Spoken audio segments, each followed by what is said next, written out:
Halo, Assalamualaikum warahmatullahi wabarakatuh.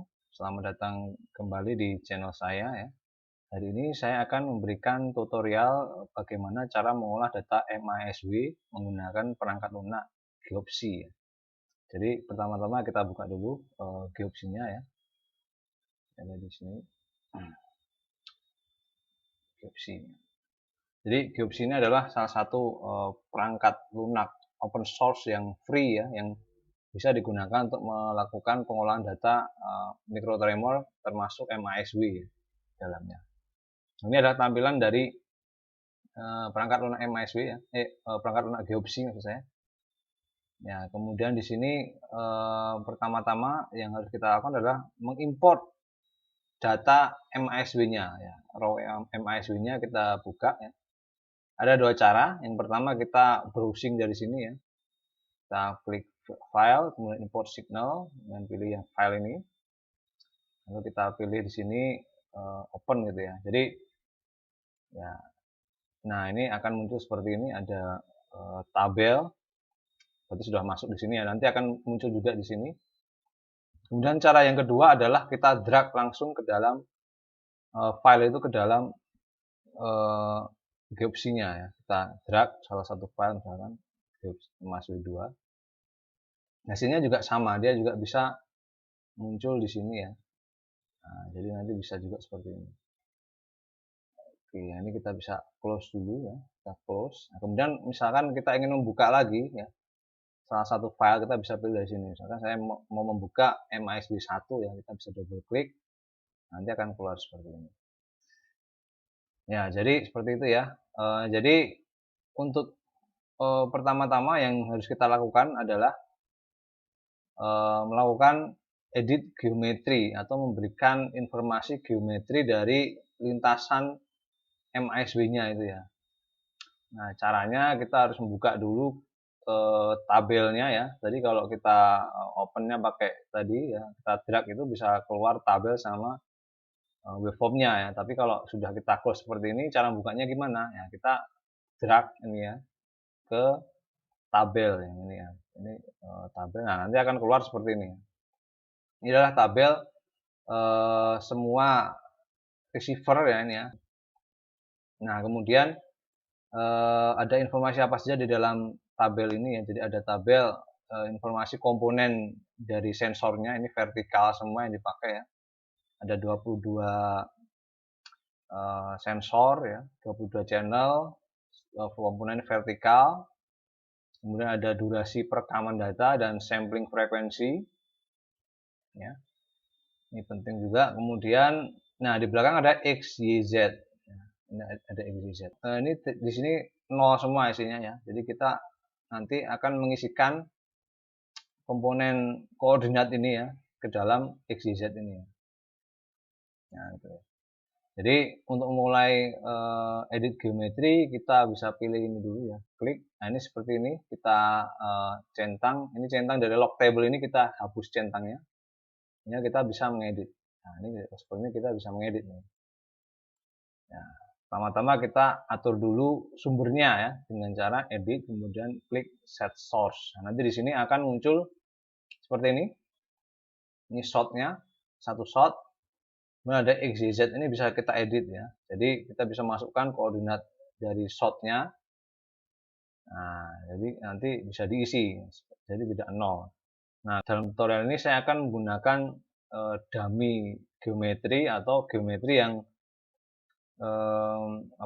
sederhana. Jadi satu lintasan yang menganggap seolah-olah shotnya itu dari koordinat 0, kemudian dia akan membentang pada sumbu X gitu ya, dengan spasi 2 meter. Nah, informasi bentangan harusnya diperoleh dari catatan di lapangan. Jadi penting sekali untuk menyimpan catatan geometri data ya. Misalkan lintasan ini diambil tanggal sekian, ya dia spasinya berapa, spasi antar geopunya berapa, kemudian offset terdekatnya berapa, bisa dicatat di situ. Kemudian geometrinya apa ya. Nah, kalau yang di kasus ini ya, data ini direkam dengan konfigurasi inline ya, dengan spasi antar geopon 2 dan offset terdekatnya 2 meter juga. Sehingga kalau tadi shotnya saya atur ke posisi 000 ya, jadi X0, Y0, Z0, maka posisi channel 1 ini saya letakkan 2. Kemudian interval geoponnya itu 2 juga ya, sehingga ini channel kedua atau geopon kedua itu terletak pada meter ke-4. Nah, jadi seperti itu seterusnya ya, dengan interval 2, jadi 6, 8, seterusnya 12, 18, 20, 22,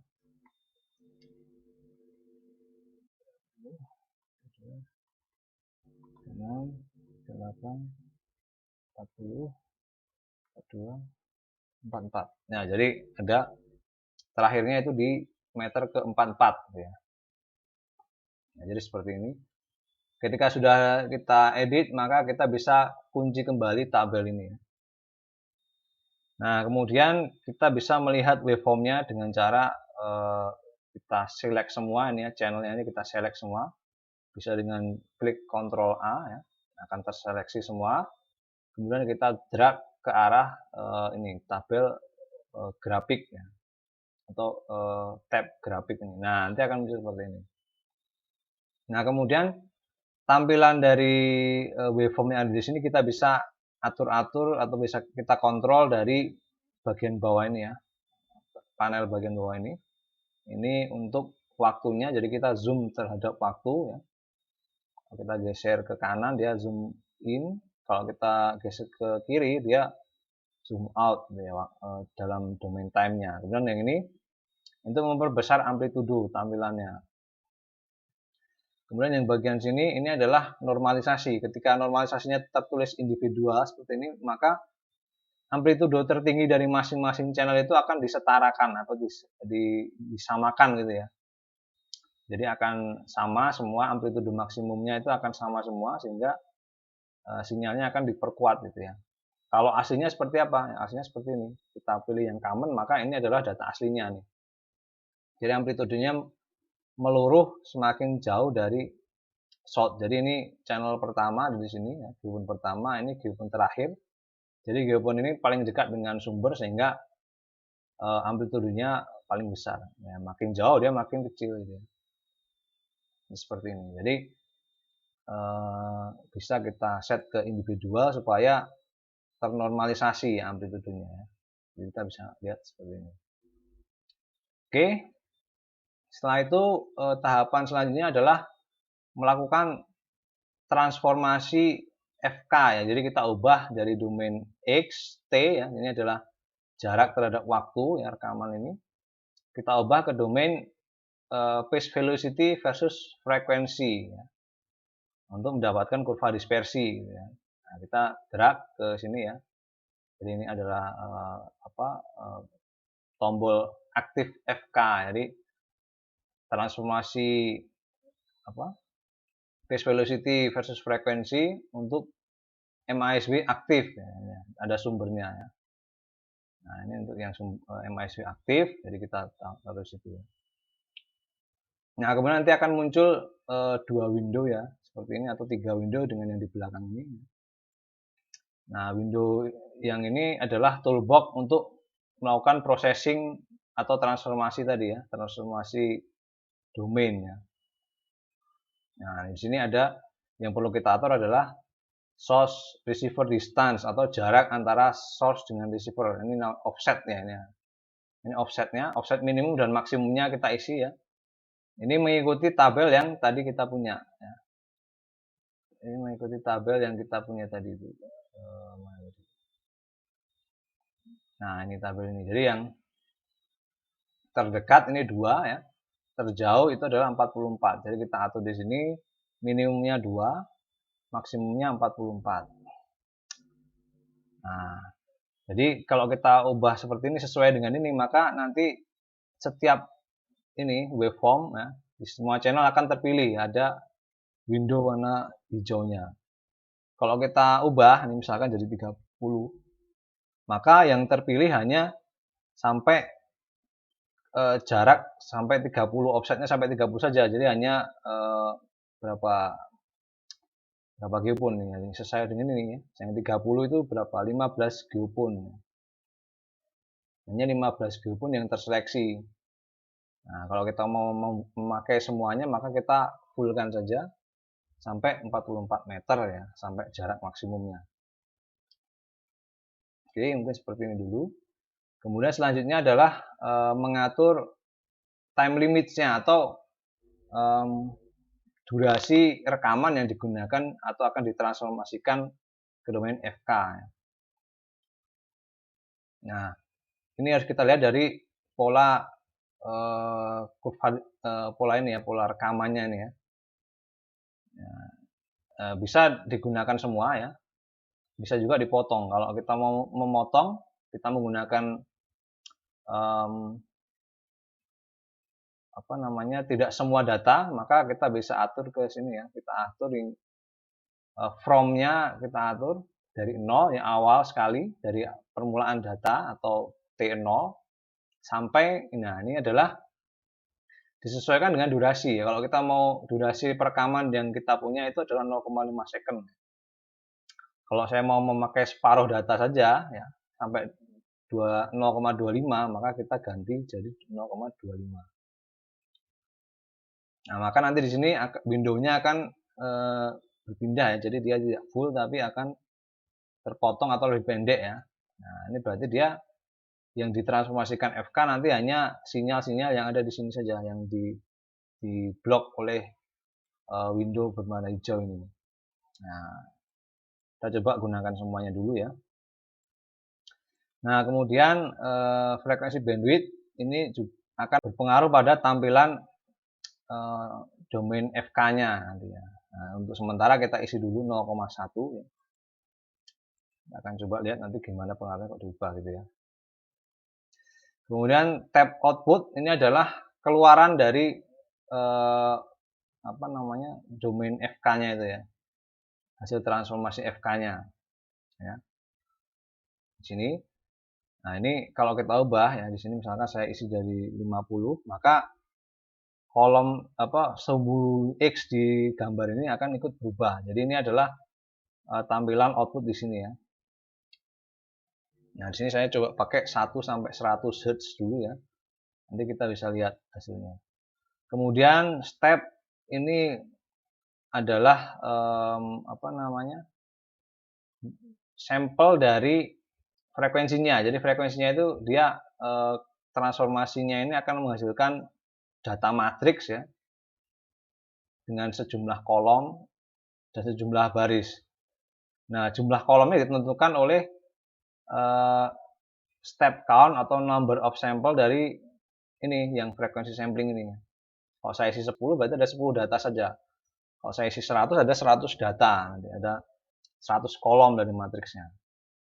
Dan kalau saya ganti jadi log, maka nanti skala di sini ya, skala yang digunakan itu stepnya itu skalanya skala log. Jadi jarak antara jarak datanya itu ya, jarak nilai x-nya itu dia akan memiliki skala logaritma ya, jumlahnya juga 100.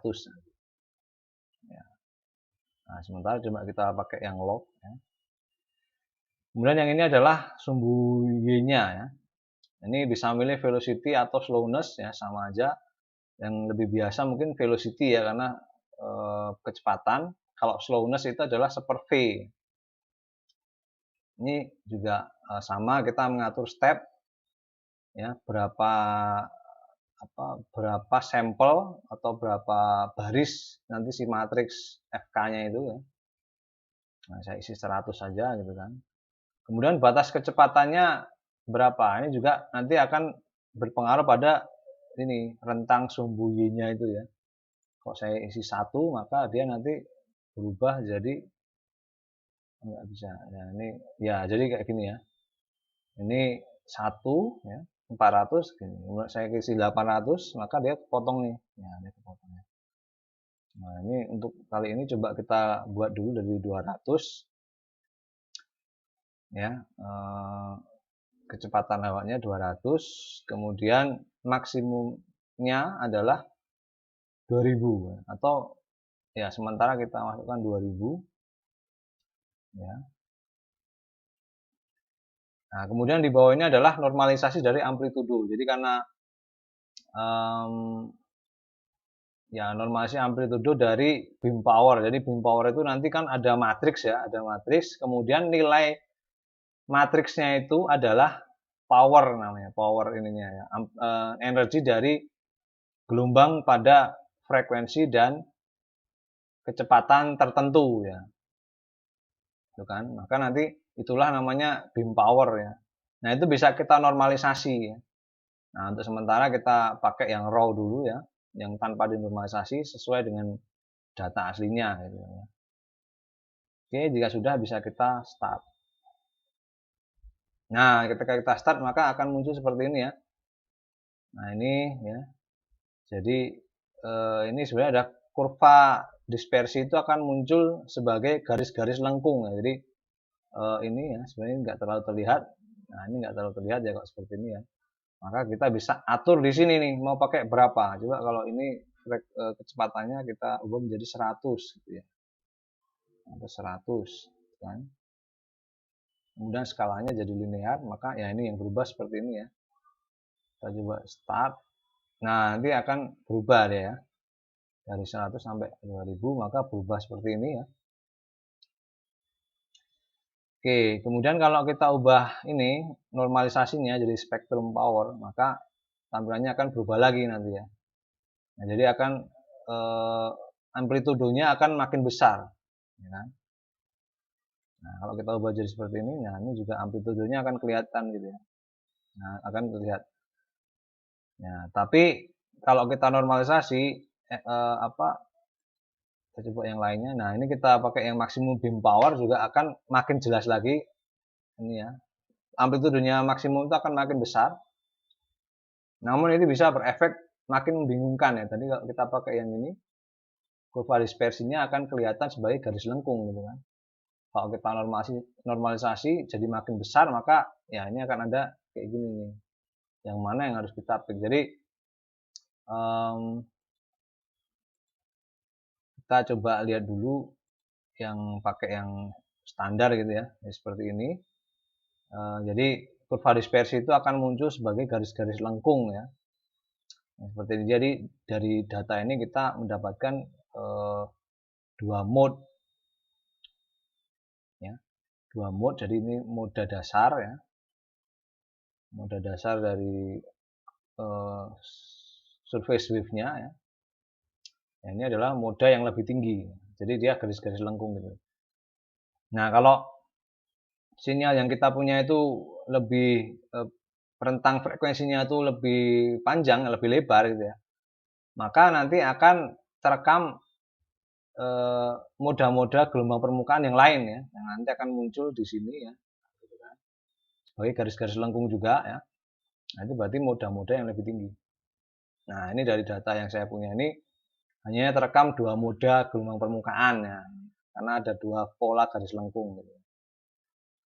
Seperti itu kita coba pakai yang by spectrum power ya. Nah, ini akan lebih kelihatan. Jadi bisa kita lihat pola lengkungnya itu kemana itu. Oke. Nah, selanjutnya kita akan melakukan proses picking kurva dispersi ya, picking kurva dispersi ya, yang untuk setelah ini akan dilakukan inversi ya. Nah, cara pickingnya dilakukan pada window ini ya. Kita klik kanan, kemudian pilih pick. Nah, nanti kursornya akan berubah. Nah, kita akan melakukan picking kurva dispersinya. Jadi pickingnya pada pola lengkungnya itu ya. Jadi pola lengkungnya itu adalah yang kita pick. Nah, maka tampilan datanya bisa kita atur sedemikian rupa supaya kita enak dalam picking gitu ya. Oke, nah ini bisa juga. Nah, mungkin seperti ini ya. Sudah selesai. Kalau sudah selesai kita bisa gini kan ya. Kemudian Ya ini yang saya pick ada yang fundamental mode saja ya, yang M0 atau fundamental. Moda fundamental mode ya, yang fundamental mode. Nah, kemudian kita selanjutnya harus mengekspor hasil pickingan ini ya dengan cara ini. Tools, kemudian export all curve. Kita simpan attachment dalam nama ini ya, tanpa format, tanpa akhiran ya. Langsung kita save saja. Nah, jadi sudah selesai untuk melakukan picking kurva dispersi di geopsi. Selanjutnya kita akan melakukan inversi ya, inversi kurva dispersi.